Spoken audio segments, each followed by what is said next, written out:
2020. David Dubois, who's our CEO, will be doing the session for you today. But I'd also like to introduce our European representative, Anya Locher. And so if you have any questions, Anya, David, and I will be here throughout the session. But, if there's anything you need information, just a little bit about IE, you can ask either one of us as well. So, David, I turn it over to you. Good afternoon. How's everybody? So the PowerPoint presentation that I'm going to make will be available to you. If you give Karen or me your business card, just put PPT on your business card. We will send this to you. That'll help you from not having to take a lot of notes, but if you want to take pictures of the slides as I go through it, that's great too. Slido is the technology that is available to you if you go and open your IBTM app. If you're so desirous of doing so, go to Session Participation Theater 2. That's where you can pose questions that we'll get to at the end of my presentation. So if that makes sense to everybody. So can I have a show of hands of those of you who have concerns about safety and security, either for the meetings or trade shows and events that you do, or for your venue or your destination? Okay, just how many of you are meeting professionals? Okay, about 5 or 6. How many of you are venues, convention centers, congress centers, hoteliers, other suppliers, great people? Everybody's a great people. Good answer. So what I'm going to do is I'm going to take you through a program that was developed after 9/11 with a lot of best practices and guidelines that were put together by the United States government. And even though this is a U.S.-centric program, I'm going to do my best to talk to you about it on a global basis, because I would imagine out of the 20 folks in the room that you represent 5, 6, 10 different countries. So what I'm going to present, I want you to think of as global safety and security, not just U.S., because everything for the most part I'm going to talk to you about does convey across safety and security, whether you're in Barcelona, whether you're in Toronto, Canada, whether you're in Paris, or whether you're in Beijing. Well, I think it's a little safer in China than it is anywhere else around the world these days. But so to get started, as you can see on the slide, hundreds of terrorist plots have been foiled since 9/11, and that's because when we had the kind of incredible day that we had in the United States, and all of the various terrorist acts that have taken place around the world since then, I'm pleased to tell you that all of us in the MICE industry have increased the amount of money we put into safety and security, how much you budget. I mean, my goodness, when I walked into this exhibition center this morning, I was thrilled. This is not a high-risk event. Anybody feel uncomfortable here at IBTM? But what they did, to Reed Exhibition's credit, is to kind of showcase the kind of safety and security that you might need if indeed you had a high-risk event. Because I felt really good when I walked by about 8 police officers this morning, and a couple of them had the automatic machine guns that made me feel real safe. And I will talk about different very affordable opportunities to mitigate. You'll hear this word mitigate from me a lot this afternoon. Mitigate risk of having bad things happen in your meetings, events, or your trade shows. So we live in a world that is, I think all of us would agree, no matter where you live, these are crazy times. There are people sitting in rooms right now in dark bedrooms of their apartments trying to figure out how to hurt us. So what I'm going to take you through is some ways to look at your own events As a meeting professional, MICE industry, I'll use the word MICE because that'll be all-inclusive, meetings, incentives, conventions, and exhibitions. And obviously the need to identify the potential risk and the threat environment of your event, your exhibition and congress center, your hotel ballrooms, wherever you may be, your festivals, any business and or consumer events is really important.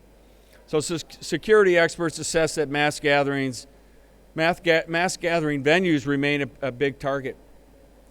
Now you might remember probably a year and a half ago now, there was an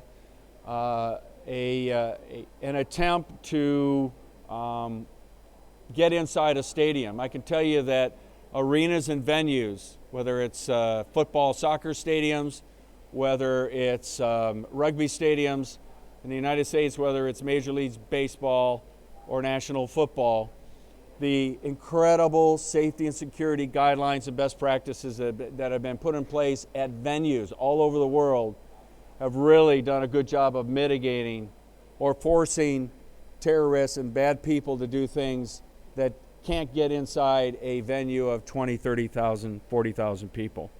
So obviously the threat landscape, wherever there are gatherings of individuals, is indeed problematic. So these are 4 areas that risk management people talk about. Obviously for your own venue, your own meeting, your own event. I'll kind of use the word event to be all-inclusive, if you don't mind. You have to look at what is the assessment. Have you assessed the probability of bad things to happen? When we were putting the program that I'm going to explain to you in a minute together, we kept using the example of what kind of risk is available at a home and garden show. We have home and garden shows all over the world, right? They're consumer shows. And then the person from, I think it was either from Freeman Decorating, General Service Contractor, or GES, one of the 2 majors in our business, brought up the point that think about how many crates come into a loading dock of an exhibition center. How many crates come into the loading docks of hotels that we do not check, that could be put in the middle of a ballroom or an exhibit hall like this and blow up on a timer. So what are you doing to assess the threat of the event that you're involved in? A vulnerability analysis, a risk assessment, and then certainly what are your leadership doing? Because my own association that I work for, as Karen pointed out, we have members in 52 countries. So every country has a little bit different level of security that they need to be concerned about. So we have developed at IAE our own safety and security protocols, best practices, and crisis communications plans. So if anybody of you want to have access to our crisis communication plan, it's on our website, iaee.com. So a couple years ago, that forced my staff and I and our board to look at what we do for our own annual meeting, which is about 2,500 people, 300 exhibitors, a low-risk environment at Expo. But it makes us think about how we mitigate potential threats. About 2.5 years ago, 3 different organizations got together and put together a program I'm going to walk you through. Once again, it's U.S.-centric, but so many of the concepts and the content is applicable on a global basis. The International Association of Venue Managers is based in Dallas, Texas. They're an association of exhibition and venues, arenas, performing arts centers all over the world. I believe IAVM has members in about 25 countries. You may not have heard of it before. They now own the program, Secured Venues, that I'm going to talk to you about. So if you want to write down along the way any websites, they're iavm.org. Of course, IAE you heard about, and we're not going to do a commercial on our association because this is all about safety and security. And then ESCA is the Exhibitions, Services and Contractors Association. They're the companies like GES and Freeman, general service contractors all over the world that provide the pipe and drape and drayage and transportation in and out of and audio-visual setups for business events and trade shows.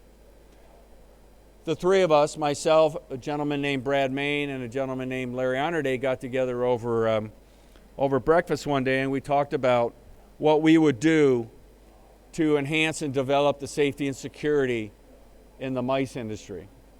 And once again, the program I'm going to take you through very briefly is all about convention centers, not just in the United States, but all over the world, because practices, best practices, guidelines, and protocols are put in place and are developed as standards so that we can have very, very safe environments.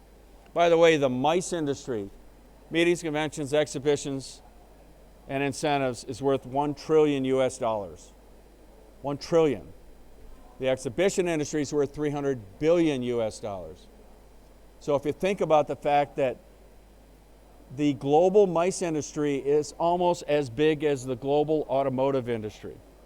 So how do we protect that? So this program, obviously, we named MC, Exhibitions, Meeting, Safety, and Security Initiative. And as you can see here, I'm not going to read these bullet points, as you can see on the screen, all the different kind of focus that we had in this initiative. And obviously, the last bullet point I will read, a strategic approach and the development of guidelines with the goal of certification that will allow convention centers and public service, public assembly venues to be more safe and sound for all the folks that come in and out. Think of the millions and millions of people that go in and out of convention centers, venues, performing arts centers all over the world on a daily, let alone monthly, let alone yearly basis. So that was kind of the focus of this program. We brought together MC, Exhibitions, Meetings, Safety, and Security. Keep remembering the word initiative. An initiative is something that starts but has an end point. So kind of hold that thought as I get to that in a moment. We put together an ISC, an Industry Security Council, basically an advisory group of 50 plus industry representatives. We developed pilot programs. The original submission of guidelines and best practices that were submitted by these 50 different representatives of different entities, which I'll explain in a minute, we came up with over 1,200 suggested guidelines. Has anybody ever been on a task force to develop standards or best practices and then tried to wordsmith them to the satisfaction in a democratic environment to get everybody to do it? Us association management people are really considered very patient people, because it's kind of like herding cats when you're trying to pull together, no matter what industry you're in, trying to pull together standards and best guidelines that everybody in the room agrees to. The DHS is the Department of Homeland Security. It's the United States Department of Homeland Security. And they have developed, after 9/11, a Safety Act designation, mostly for power plants, for malls, for sports venues, that we used as the kind of guideline to develop best practices and guidelines for exhibition and convention centers in the United States. So what was this guiding advisory group? What was it developed? Who developed the ISC? Who were the ladies and gentlemen on this group? Convention centers, service contractors, event organizers, security experts, and then in our case, the United States Department of Homeland Security. More than 40 individual leaders came together because we couldn't do this as IAEE, the Exhibition Association. We couldn't do that as PCMA, Professional Convention Management Association. We couldn't do that as MPI, Meeting Professionals International. None of us should have taken this on as our single entity. So 40 of us came together, and I'll show you the inclusive list of the various organizations that came together to develop these practices and guidelines.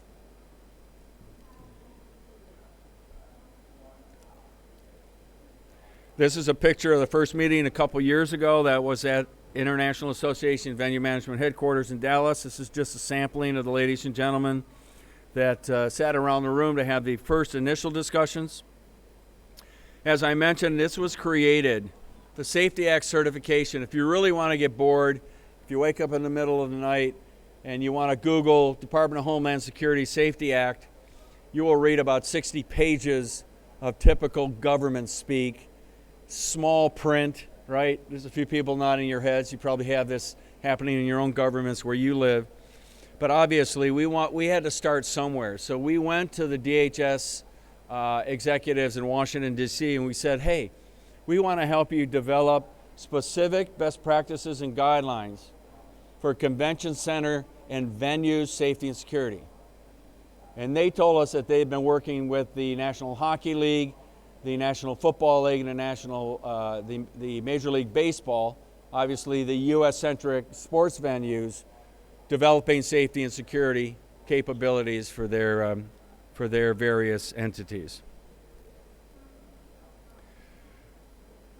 So how many of you are familiar with LEED certification? LEED certification is a global standard for sustainability and energy efficiency and standards for buildings and exhibition centers around the world. LEED certification. This certification program that we developed, if anybody wants to know how to do it in your own country or your own city, I'd be happy to take your business card and have those kind of conversations. But from left to right, as you can see on the screen, the minimal application that is approved by the United States Department of Homeland Security, or in any case, in any government that wants to take on this kind of program, takes you from left to right, where you have different limitations of liabilities. And of course, as you all know, our great country, the United States, if you look at somebody wrong, they try to sue you for it. So we have probably in the United States the worst environment for lawsuits than anywhere in the world. So we know how to deal in this environment. Not every country has this kind of legal liability exposure that we do. So obviously our program is developed to try to minimize getting sued and being legally liable for the things that might happen. So obviously there's green, blue, and red. There's different levels of protection, and there's different levels of time frames that take you, like LEED certification, to a high level of minimum standards of high quality. We have, in the last 6 months, gone from an initiative that we have developed about 75 or 80 best practices and guidelines, and we have collectively renamed this program, this initiative, Secured Venues. It is an opt-in program for convention centers. We have worked closely with our government in the United States, and once again, I'll be happy to help you think about how you might do this in your own country. It is not regulated, and let me give you a little historical perspective. After 9/11, it took 2 years for the United States government to work with all of the countries around the world to increase the wonderful safety and security that we experience at airports. After 9/11, we didn't have the kind of scrutiny that we all, quote unquote, enjoy going through airports. But don't you all feel safer going through airports now than you ever did? And I was in line a couple months ago behind, excuse me the expression, a real idiot passenger that was giving security a hard time. And I looked at him and I said, you know what? You do what they tell you to do because they're keeping us safe. And I think he wanted to turn around and punch me, but I was taller than him and he was probably younger and we would have gotten into a fight. But sometimes you have to stand up and say, hey, for the additional 10 minutes of a hassle you have to go through, don't you feel safer on airplanes than you ever did? And the reason I bring that up is when something would happen in a convention center anywhere in the world, whether it's here in Barcelona, whether it's in Paris, whether it's in Sao Paulo, whether it's in Tokyo, if something happens, that affects and will affect the safety and security comfort that people have walking into a convention center. When we had the incredible, very bad incident that happened several years ago at Mandalay Bay, when the crazy man got up on the 31st floor and shot down into a music festival on a Sunday night. That changed all the protocols and best practices that happen not only in hotels, but in everything we do. Another example, the Boston Marathon bombings. Those bombings were 3 blocks from the Heinz Convention Center, the convention center in downtown Boston.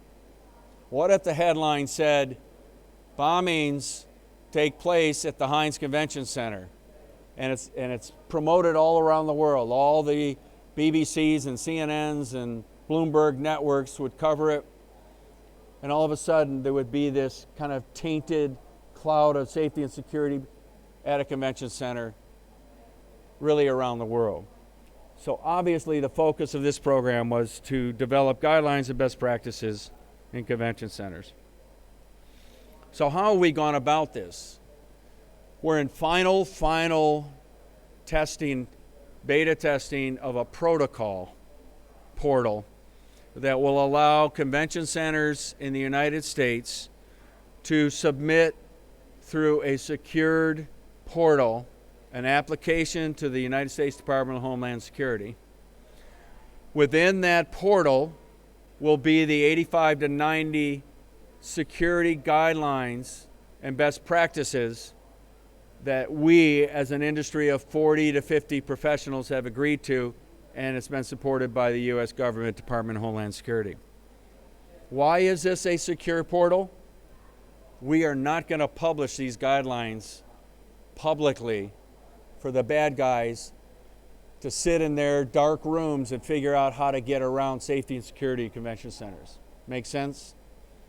So this is a very restricted environment to apply, convention centers to apply through this process that gets you directly to be certified in those 3 levels of green, blue, and red that I pointed out to you.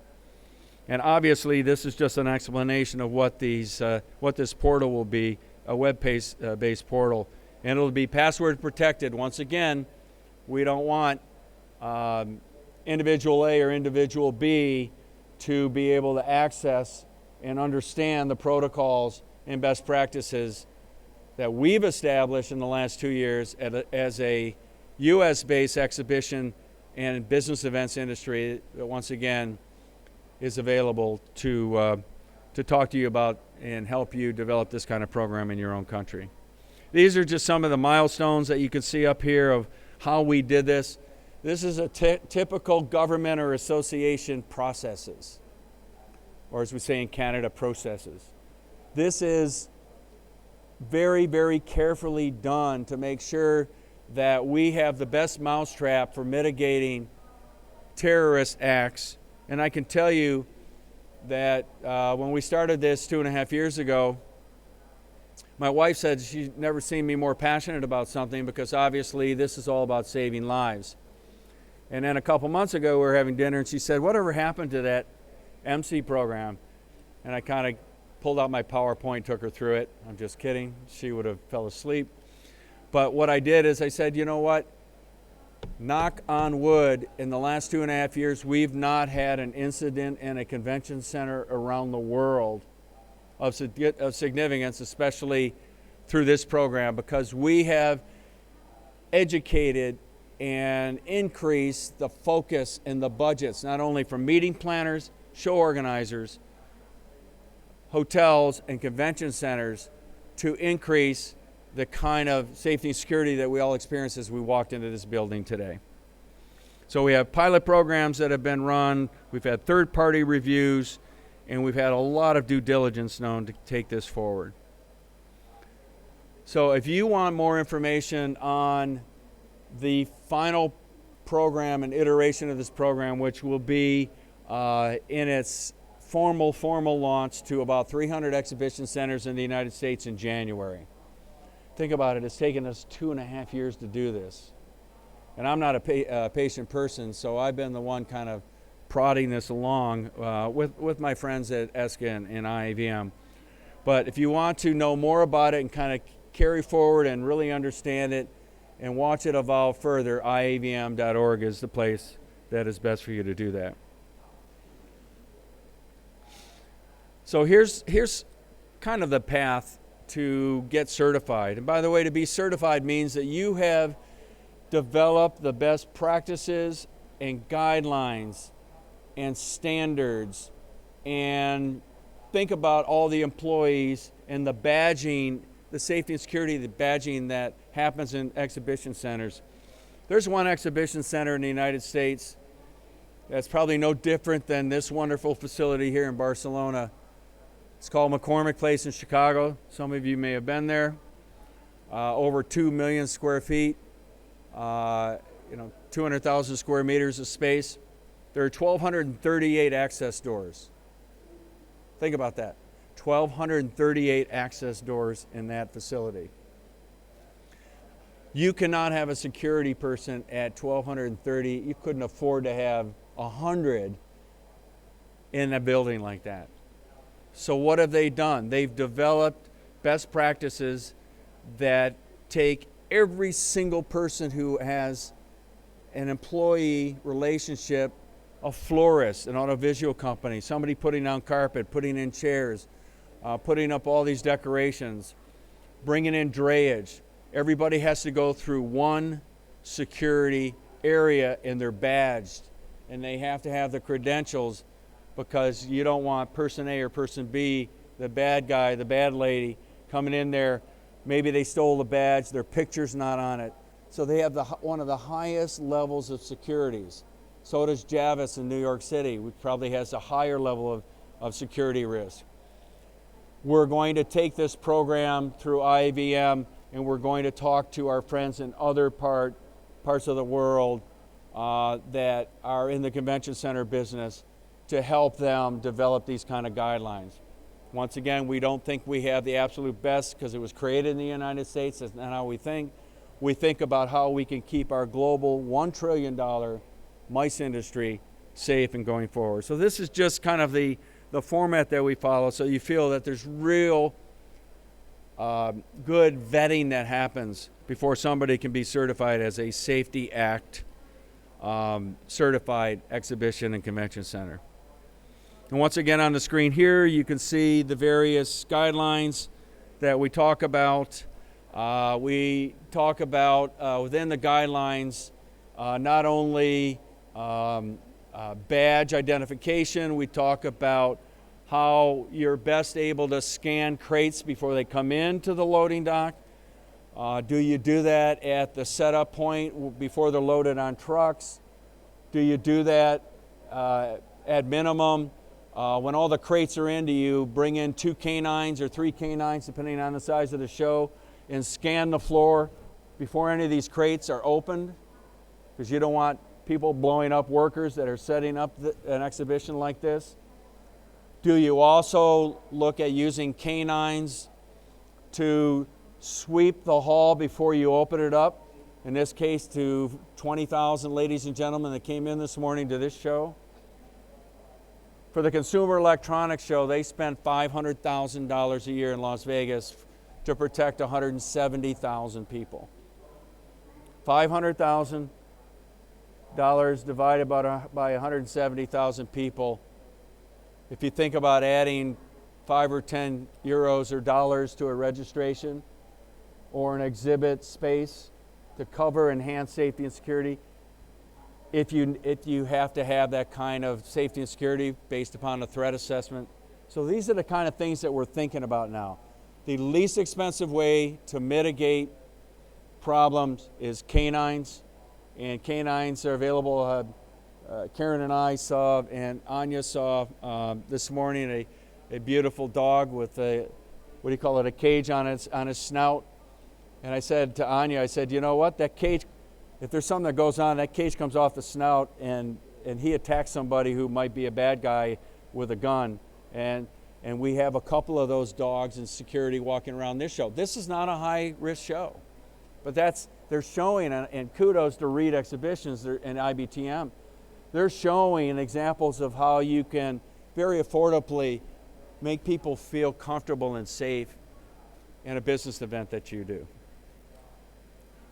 These are different areas that are focused on the portal and the application process and the best practices. as I mentioned, access control, perimeter security, crowd control, venue safety. And I want you to ask yourself, if you're a meeting planner, do you have a safety and security plan and set of checklist and set of guidelines that you give to a hotel or a venue when you do your contracting or your pre-convention? If not, you should.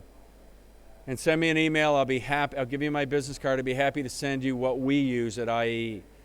Our friends at PCMA and IAPCO and ICA and others, MPI, we all have safety and security initiatives that I hope you take advantage of.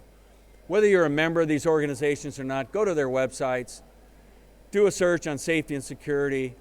We all have programs, no matter what family, professional family you belong to, whether it's ICA, IAPCO, whether it's PCMA, MPI, whether it's Destinations International. I'm sure if you go to the Reed Exhibitions websites and kind of see what they do in safety and security, a lot of this is free for you. You should be more educated on how you can best develop safety and security initiatives. Hello, David, how are you? So these are just some elements that are covered in this initiative that I've been talking to you about.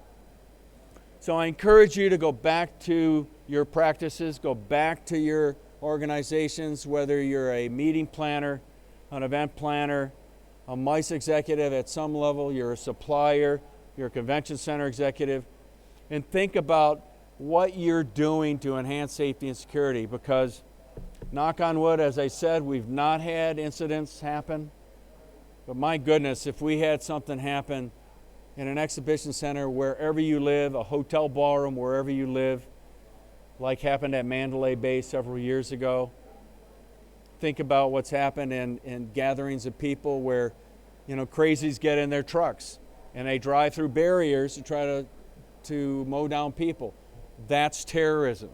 So think about what you're doing. And once again, I'm not trying to scare you. I'm trying to sensitize you to going back and looking at ask your hotel convention services manager, ask he or she, do you have a safety and security plan that you can share, that I can share and put in my mobile apps for my meeting or my convention or trade show, to make people feel that here are the safety and security tips and suggestions, like when you check into a hotel room. Most hotels now have in the back door, here's the fire exits. When you go into an airline now and you sit down in your seat, what do? They tell you, look up, make sure you know where your exit doors are, make sure if you're in an exit row, you know what to do. Once again, I've been accused, because I've done this presentation about 30 times, as being labeled as David Downer. That's not what I'm trying to do. I'm trying to get you to think about what you can do to enhance your safety and security at your own business events, trade shows, and venues that you manage and own. So I'll open it up to questions. If you have any, I'll be around as well. I know I've only gone for about 33 minutes. Nobody is ever mad at getting out of a session early. But once again, I hope I got you and encourage you to think about what you do to keep people safe, because we have a $1 trillion industry that could be disrupted when and if something happens. So I thank you for your time, and any questions from the audience? I can't see that. You have a microphone, Karen?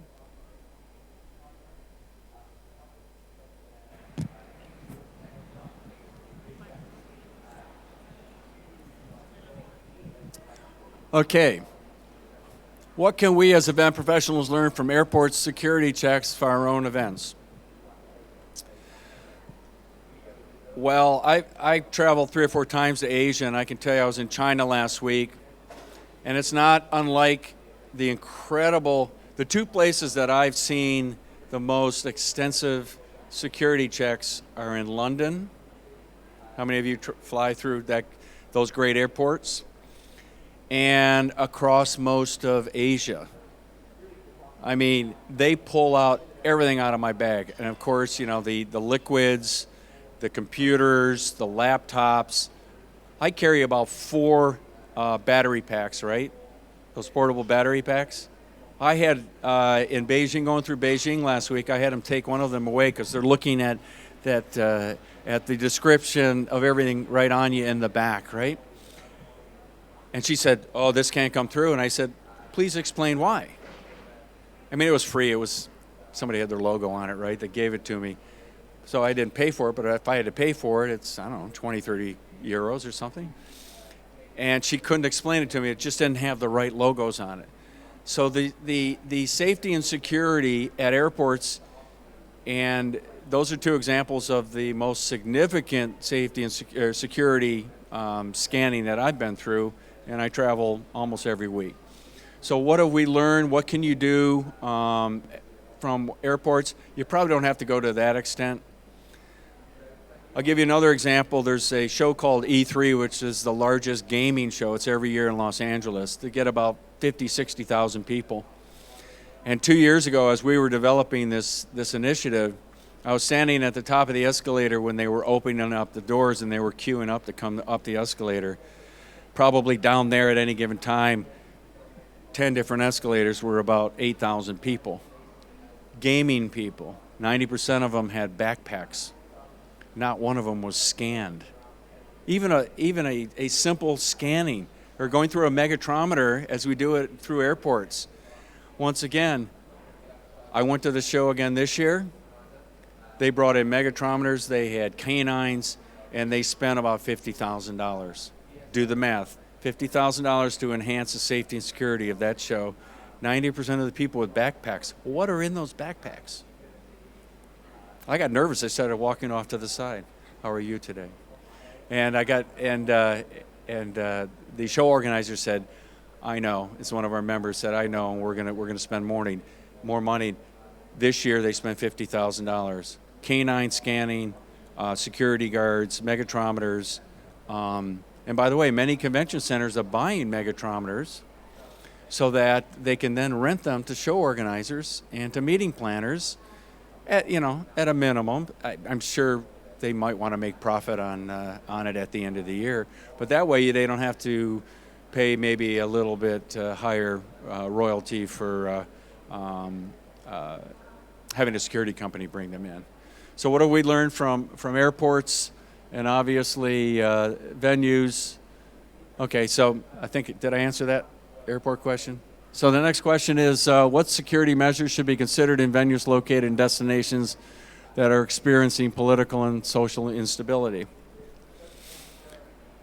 Well, I hate to use examples, but if you're in Paris and you're running a show on a Saturday, and you have almost every Saturday for the last how many years, and once again, what's happening in Hong Kong right now? Okay, Anya and I and Karen were talking about this last night. You need to assess with the local police and the local government the risk factors. If your convention center or your hotel is right in the middle of what you might anticipate to be a riot zone, you have to work with hotel security, you have to work with government security, the police force in that destination to put together a plan and to do your best to try to mitigate anything from happening. So obviously, in our world today, we have a lot more political and social instability. And I hate to say it, it's, and Anya and I were, because our friend Anya is certainly our European eyes, and it's not just Europe, but all over the world. There's a lot of instability, there's a lot of political unrest, or a lot of divisiveness going on, and I'm not going to get talking about our administration in the United States, because that'll get me in trouble. Next question, any other questions? Any other questions from the audience? If not, I'll be around to meet with you personally. If not, I'll see you on the trade show floor. Have a good afternoon. Gracias.